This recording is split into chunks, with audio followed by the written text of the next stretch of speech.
Hello and good afternoon. This is the Grenier Bros tuning in. Today, this video, I decided to make a recap for the Chicago Bears for the 2024 and 2025 season. Disclaimer: this will be before the matchup against Green Bay in Week 18.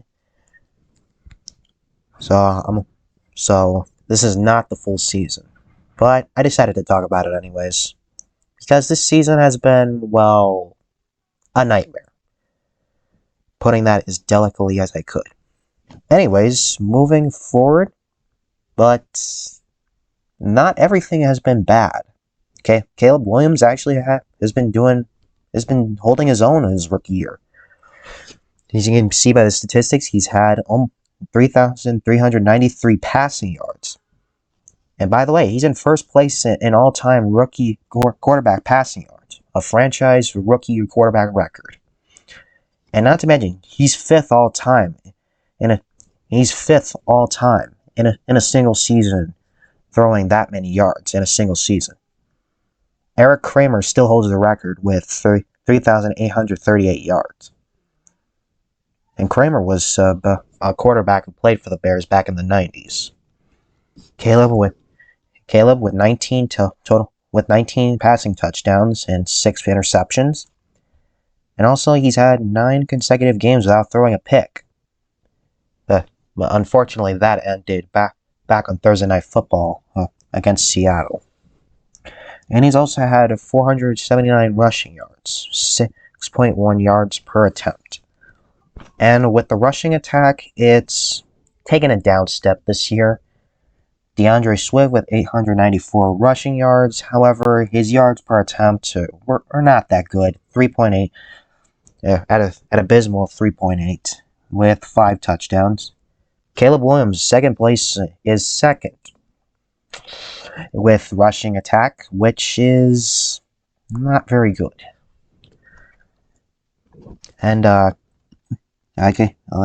right there, 479 rushing yards, 6.1 yards per attempt. And Roschon Johnson, he's only had 147 yards with 2.8 yards per attempt, but he got injured with a concussion, and he had 6 total touchdowns. But they've been using him more as a red zone back. And as you can see, they took a really big step. 2023, they had the second best rushing offense in the league last year. This year, they took a massive down step, 25th. Passing attack, Caleb likes to pass the ball around to other people. DJ Moore again leads the pack with 880 yards with 5 touchdowns. And also he has over 500 yards in the yards after the catch. The fifth highest out of anyone in the league. Keenan Allen, he missed some time with a heel injury back in the early season, back early in the season. So, with 719 yards and 7 touchdowns, he leads the teams in touchdowns, and he's been more of a security blanket for Caleb. Rome Odunze, I like to nickname him Romy. He's been holding his own. 716 yards with 3 touchdowns. Yeah, he did struggle here, and he did have 2 fumbles back in Seattle, against Seattle, but he was able to bounce back.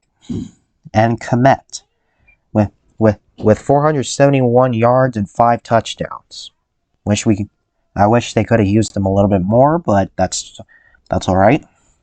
And DeAndre Swift with 386 yards, but with it. And looking at back last year, the Bears were ranked 27th in passing, and this year they took a step back as well. Now ranked 29th, almost dead last in passing. But historically, passing the football has not been the Bears' strong suit.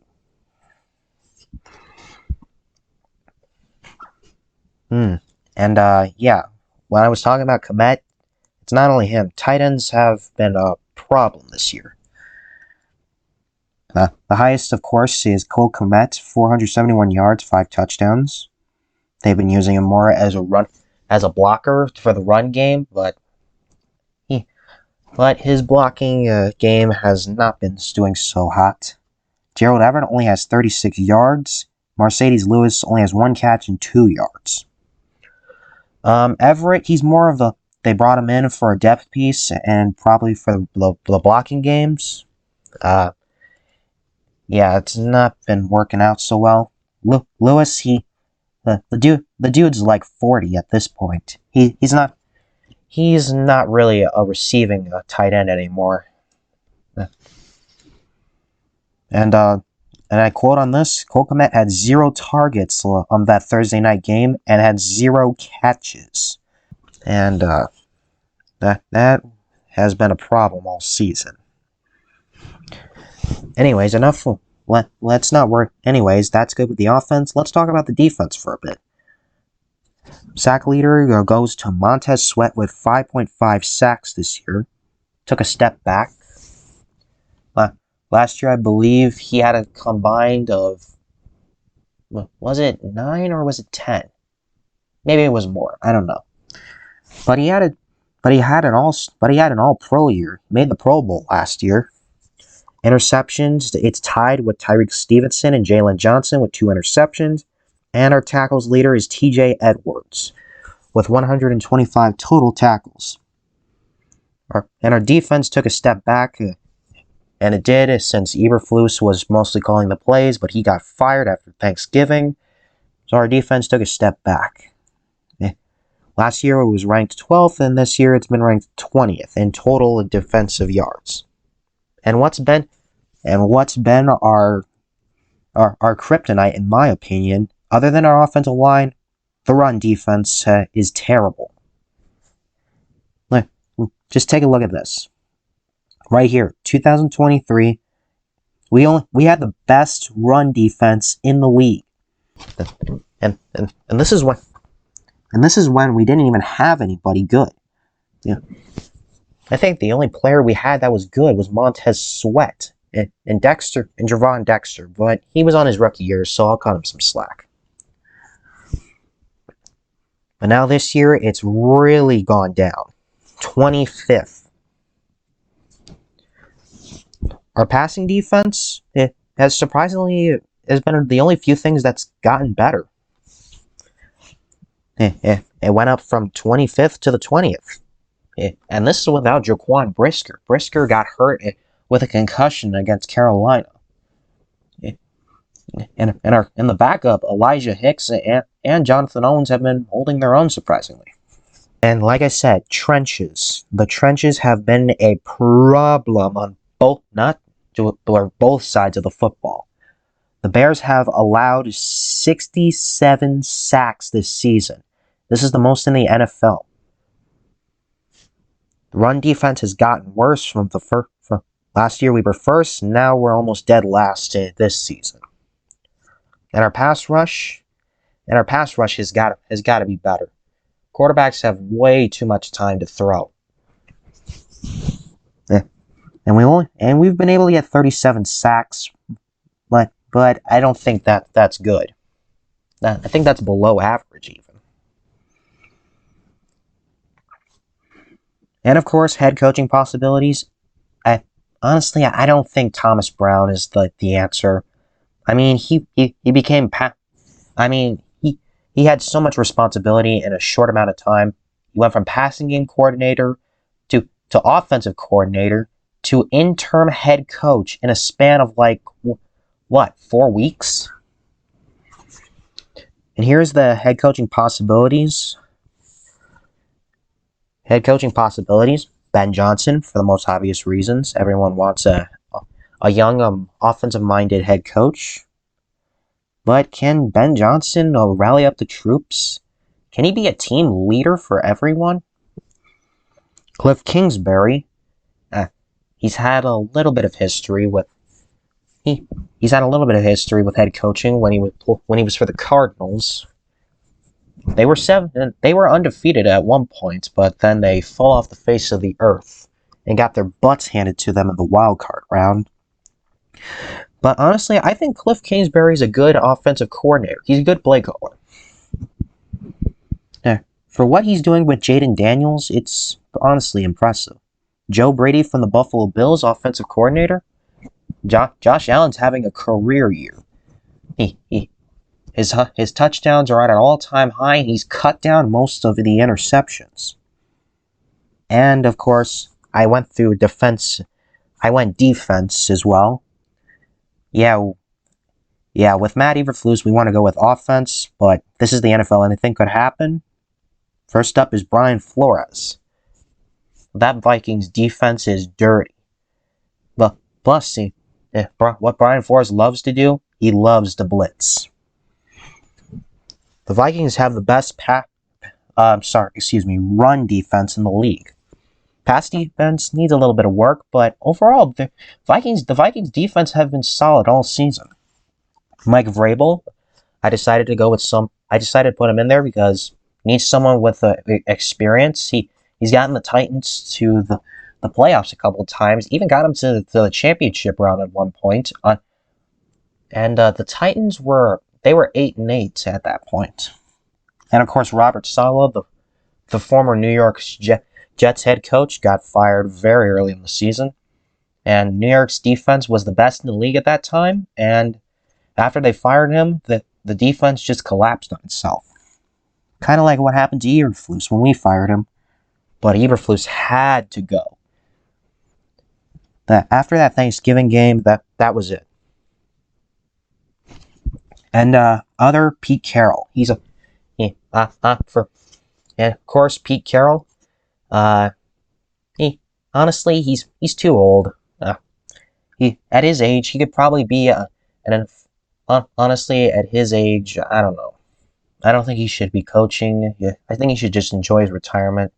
I appreciate what he did back in Seattle, but he did get to the Seattle Seahawks Super Bowl twice, but honestly, I think he should stay retired. Okay, for the biggest needs for this offseason, yes, I'm talking about offseason now. It's pretty much the only thing we can talk about right now. The Bears and the biggest needs right now. We need to fix the interior offensive line. Tevin Jenkins is going to be arguably our best offensive lineman is going to be a free agent this year. Judging by how this is his final year on his rookie year, I doubt he's going to be coming back. And center Coleman Shelton, he's been fine. He's been an okay center, but he's not a long-term answer. Either get something in the draft or try to find another center in free agency. See where that goes. And right guard. Right guard is definitely one of those positions we need to fix. We brought in Nate Davis. He's only played 13 games. Yeah, in a total of 2 seasons. Plus, whenever he was on the field, he couldn't block for anything. And don't get me wrong, he had some personal issues. He had a death in his family, but I don't think he was able to recover from that. But Matt Pryor, he's a backup. And need I remind you that Caleb had 3 backup offensive linemen protecting him out there on Thursday. 3. Left tackle, Braxton Jones is all right. Right tackle is fine as well. You can still have a developing Darnell Wright. I think it's nothing but up for him. Plus, Braxton Jones has been able to hold his own before he got hurt. Okay, moving on. Let's go with the backup tight end. Because Cole Kmet can't do this all on his own. I mean, Gerald Everett hasn't been able to do much. Mercedes Lewis isn't getting any younger. So I think maybe we should get a new younger tight end to maybe learn from Cole Kmet. And maybe the tight end could be a vertical threat. Because Kmet, he's got great hands, but he doesn't have the speed. And moving on, get another running back. Yeah. The main priority right now is the offensive line, I know. But once we get those guys for the offensive line, we need someone to pair with Swift. Like DeAndre Swift, he's been getting 90% of the snaps, so when it comes to the run game, that can't happen. Plus, we traded away Khalil Herbert because of the lack of snaps he was getting. And Roshan got that concussion, so he hasn't been able to play the same. So yeah, just get a fast wide receiver. I mean, running back. In maybe in the draft, maybe you could score lucky in free agency, and maybe a wide receiver if Keenan Allen doesn't re-sign with the Bears. I mean, Keenan Allen, he's in his mid-30s, and wide receivers don't last that very long in the NFL when it comes to age.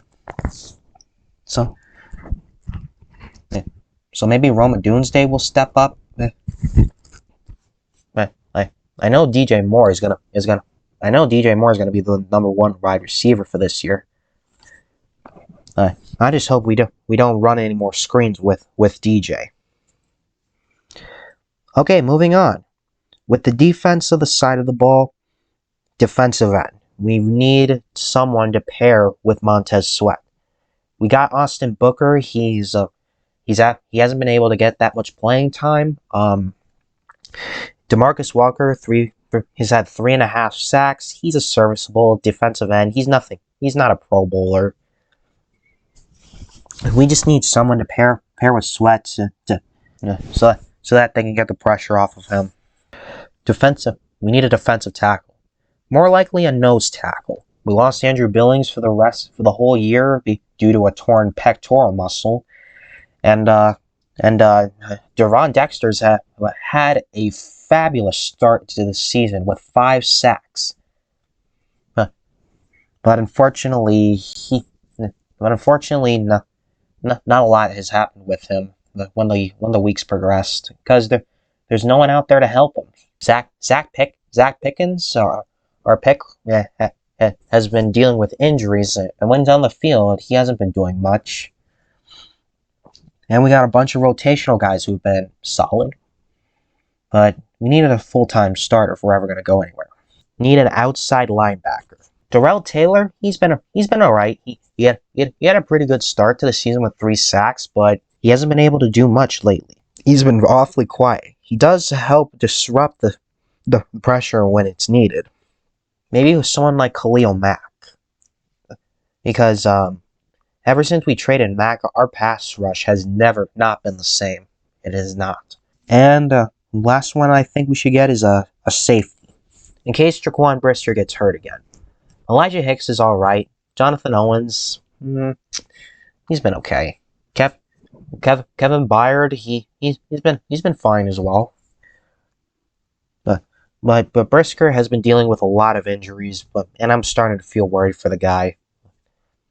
Like, this is his 3rd concussion in like 3 seasons. You honestly gotta feel worried for the guy.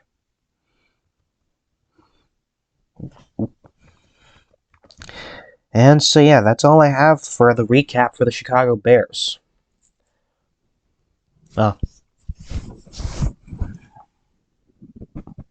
Honestly, whoever's going to be in charge, hopefully they know what they're doing.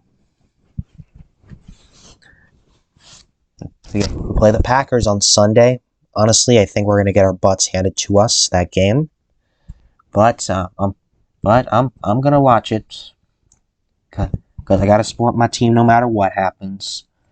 So I hope you guys have a safe afternoon. Thank you for your time. And also have a happy new year. This is the Grenier Bros signing off. And of course, bear down.